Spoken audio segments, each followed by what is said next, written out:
Well, we are in the home of a Lubbock local author. We have Eddie Hedges joining us today, and this is not his first book, but he has a new book that is available now, and it is Becoming a Servant After God's Own Heart. So, Eddie, thank you for letting us come in today, and I'm just excited to share this with our viewers. So, talk to us a little bit about the topics. There's four main sessions or topics in the book: spiritual growth, building up one another, life application issues, and why Jesus is the only way to heaven. Mm-hmm. The first four chapters deal with spiritual growth. And one of the things I bring out in it is getting close to God. James 4:8 says, draw near to God and he'll draw near to you. 5 through 8 deal with life application issues. I look at marriage. Then I look at the children and grandchildren, the legacy that you're going to leave in them and the things that you should be teaching them. Then I look at the workplace, the dignity of work. Session 8 is dealing with adversity. Why me, Lord? Why do bad things happen to good people?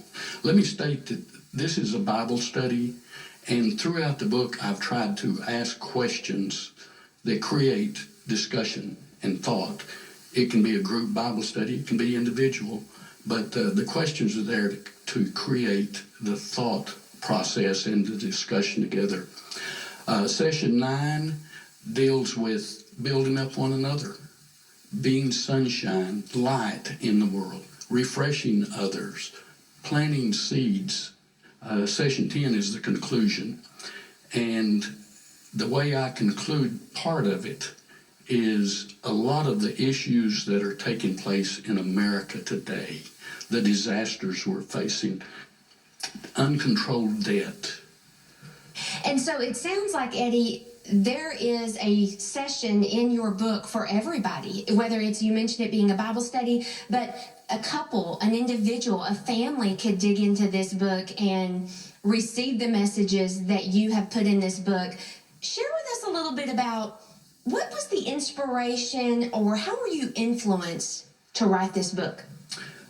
This isn't something I just sat down one day and said, I think I'll write a book about this. Life circumstances, people, events, locations, all these things had a play in me writing it. If my wife and I had never moved to Lubbock, this book never would have come about. We moved here 5 years ago, joined Southcrest. Mm-hmm. If we hadn't joined Southcrest, this book never would have happened. Mm-hmm. It just evolved. Mm-hmm. Wow.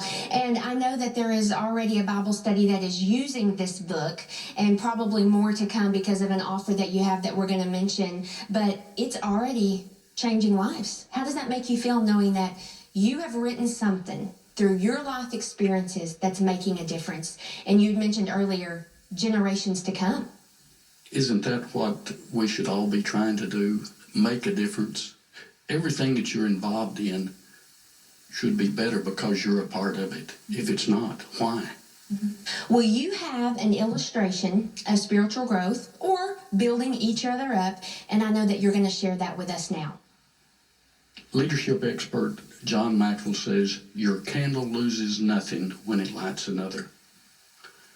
So you see from this, my candle is still glowing like it was, but another candle is lit. Your life loses nothing when it touches another in a spiritual manner. But let's look at what I call spiritual compounding. I lit your candle. What if you lit someone's candle now? So there's 2 lit. And then the 2 of you light 2 more, so there's 4 lit. And then 8, and then 16, and 32, and 64. The deal with compounding, it starts slowly, but all of a sudden it explodes. Now, let me show you one more thing. My candle goes out. I leave this earth. I go to my reward in heaven. But these candles that I lit over my lifetime continue to touch other people's lives. Now, what if years from now, one of my great-great-grandchildren pick up the book that I wrote and it makes a spiritual difference in their life? That's what I would want to happen. Very well said. Well, we're going to put the information up on the screen. Becoming a Servant After God's Own Heart by Eddie Hedges. You can see where you can pick up that book. But also, if you are a Bible study leader or teacher in your church or your area, Eddie would like to gift you with one of his books so that you could teach this book and help spread the word. Again, thank you so much. My pleasure. Thank you. We'll be back with more after the break.